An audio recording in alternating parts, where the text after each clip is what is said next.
কি রান্না করলাম ভিডিও পোস্ট করতে পারি, একদমই ভালো লাগছিল না। সকালবেলা স্নান টান করে কাজ বাজ সেরে চলে গেছিলাম সোজা। সেখানে গিয়ে প্রথমে আমার বৌদি চা করে দিল, চা খাচ্ছিলাম। এখানে নিয়ে নিচে মাছ আর ব্যাগের ভিতরে আছে ঢেঁড়স। আমার বাবা মাছ বিক্রি করে বলে আমার জন্য মাছ রেখে সেটাই আনতে গেছিলাম কালকে রান্না করব বলে। ছেলেরা তো কেউ ছিল না, সবাই কাজে গেছিল দাদা, তাই জন্য আমি একবার ঝপ করে চলে গেলাম কাছে বাড়ি। সেখানে গিয়ে আমার ভাইজিরা ছিল, ভাইজিরা স্কুল থেকে এসেছিল আর ভিডিও করছিলাম আমি। তারপরে একটু আয়নার সামনে দাঁড়িয়ে একটু ঢং করে নিচ্ছিলাম, দেখছিলাম আগে কত স্লিম ছিলাম, এখন কেমন মোটা সোটা হয়ে গেছি। কি আর করবো, মানুষের তো পরিবর্তন হয় শরীরে, তাই জন্য আমারও হয়েছে। সেটা নিয়ে কিছু আমি মনে করি না, বাদ দাও। তারপরে সোজা ঘরে এসে গেছিলাম, এসে চা করে নিয়েছিলাম, চা করছিলাম, পরোটা ভাজছিলাম, পরোটা দিয়ে চা খাবো। আমার একার জন্য আর আলু ফালু কিছু ভাজিনি, কারণ আমার একার জন্য আলু ভাজবো, ওই জন্য চা করে একটু খেয়ে নিচ্ছিলাম। তারপরে রান্নার দিকে চলে গেছিলাম।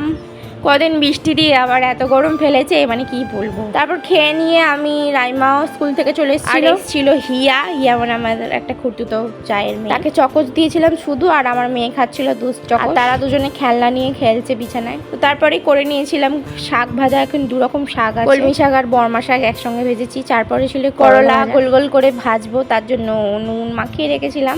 সোমবারে হয়েছিল 3 রকমের ভাজা, করলা ভাজা, কাঁচকলা ভাজা, তো হয়েছিল শাক ভাজা। তো দুটোতেই নুন মাখিয়ে রেখে দিয়েছিলাম, হলুদ মাখিয়ে কড়াতে তেল দিয়ে দিয়েছিলাম। ভাজাগুলো তো কলাগুলো ভেজে নেবো, কারণ করলা ভাজলে তো তেতো হয়ে যাবে তেল। তো তেল দিয়ে তার মধ্যে আবার সেই একটুখানি হলুদ ছিটিয়ে দেবো, যাতে না তেল ছেটকায়, কারণ এখন গরমে তেল ছেটকানো মানে গরমে জ্বালা জ্বালা করবে।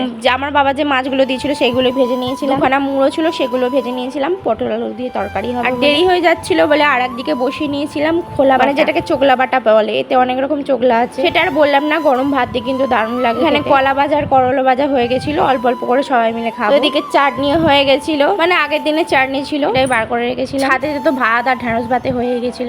তো আমার প্রতিদিন রান্না তোমাদের কেমন লাগে তো অবশ্যই তোমরা কমেন্ট করে জানিয়ে দিও। টাটা।